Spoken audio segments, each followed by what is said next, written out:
Ayun, dahil wala tayong main ingredients ng menudo, for today's video, magluluto tayo ng menudo!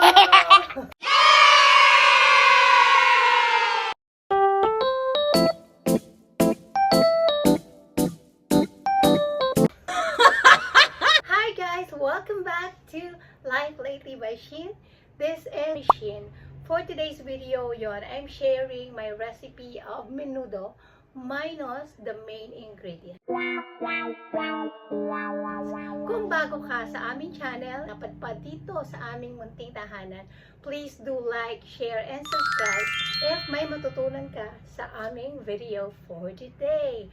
What is menudo? Menudo is a Filipino dish na minanan namin sa Spaniards. We were colonized by the Spaniards for 333 years. Ayun, ganun pong katagal yung influence ng Spaniards sa Pilipinas. Ayan, without any further ado, let's get started.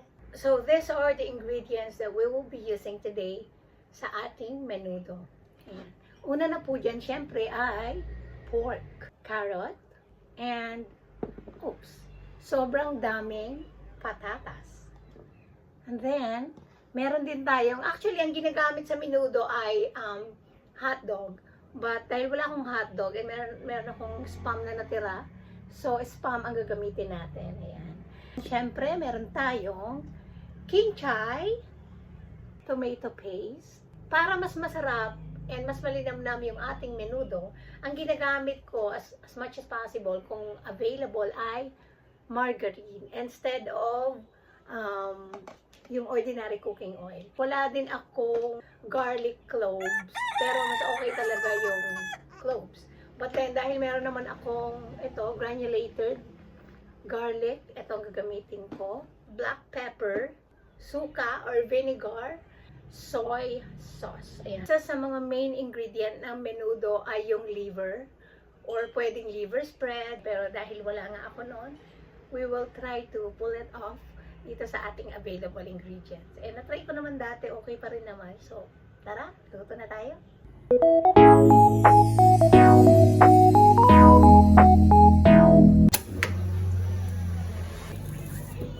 Yan, so una natin gagawin, maglagay tayo ng margarine or butter.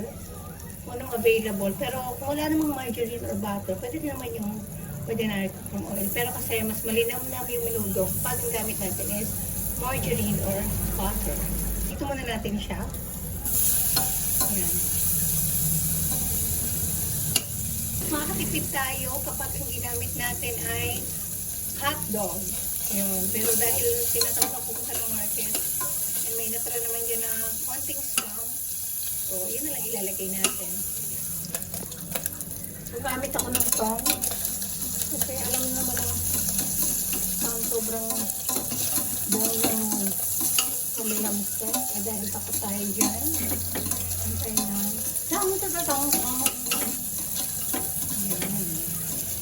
Ayan, pwede na yan. So pag medyo yung kulay niya is luto-luto na siya. Pwede na siya.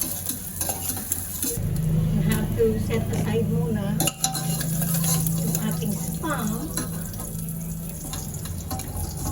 Yung iba, kapag gumamit sila ng hotdog sa menudo, yung gawin nila is, pwede, hindi rin nila pinisa rito, diretso na.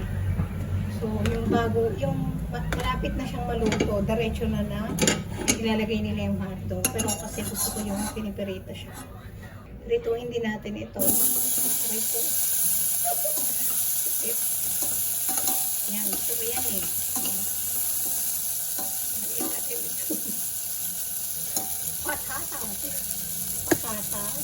Potato.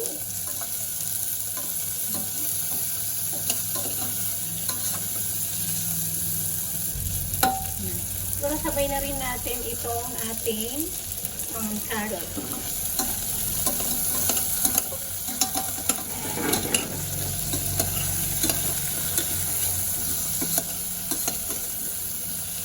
Ayun, speaking of, ayan, hindi ko naman pinopromote, pero, ayun, dati, ang lagi namin, ang ginagamit namin na makita ay yung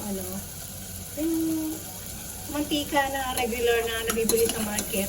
Pero alam mo, tip ko lang ha, mas okay pala yung canola oil. Healthier choice, and at the same time, matipid talaga siya. Hindi ko ma-explain kung ba't ganun. Dati kasi yung mantikang labo or linaw, yun yung tawag sa market dito sa amin. Na mas mura. Pero ang bilis niya lang, sandali lang, ubos na siya. Pero yung canola oil, yung hindi siya agad yung umiitim. Yun. Kaya tip ko lang, try nyo din mag-shift canola oil or vegetable oil, ganyan. Or palm oil, healthier choice. Mas mahal ng konti, pero at the same time, mas matagal naman siyang gamitin. So, halos ganun din yung effect niya. Ayan, hayaan lang muna siya. Antay-antay lang. Antay-antayin natin siya na medyo maprito ng konti. Yung iba pala, naglalagay sila ng bell pepper. Pwede na natin siyang ahunin. Sama ko na lang din siya dito. Ahunin natin. Ilagay natin yung ating pork.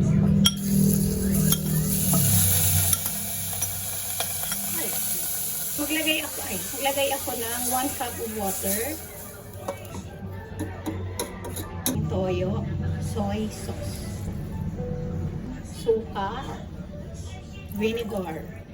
Okay. Ang luto kasi ng adobo, para ka lang Ang luto kasi ng menudo, para ka lang nag-aadobo. Pero ang pagkakaiba niya ay meron siyang tomato paste.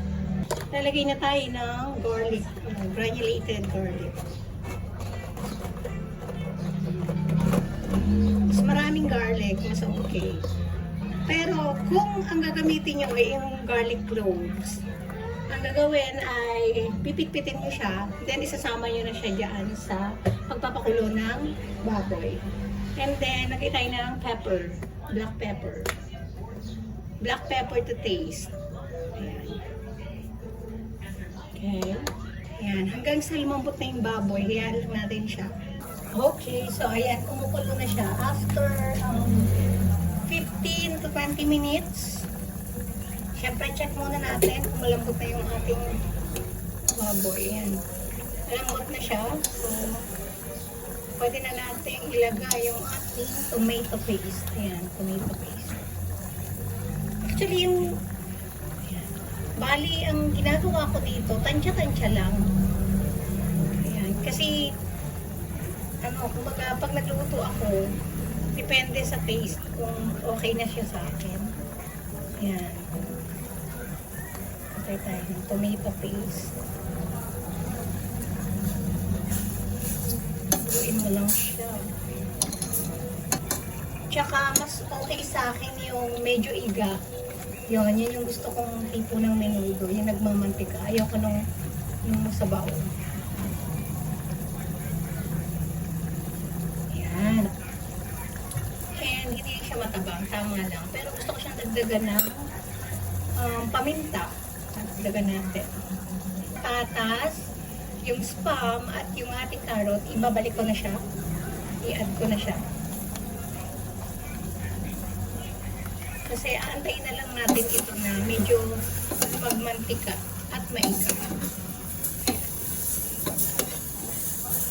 Hinaan ko ng konti yung ating apoy. Kinchay.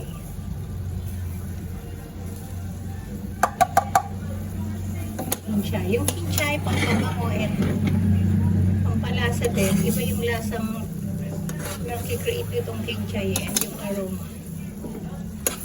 Ayan. Stick lang ako sa tomato paste.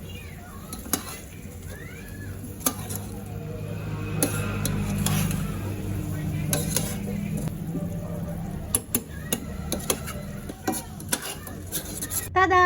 Ito na ang ating finished dish. Ang ating menudo a la mamshi. Ayan. Nilagyan ko siya ng parsley sa ibabaw. Please don't forget to like, comment, share, and subscribe sa aming channel. Thank you for watching this video. God bless.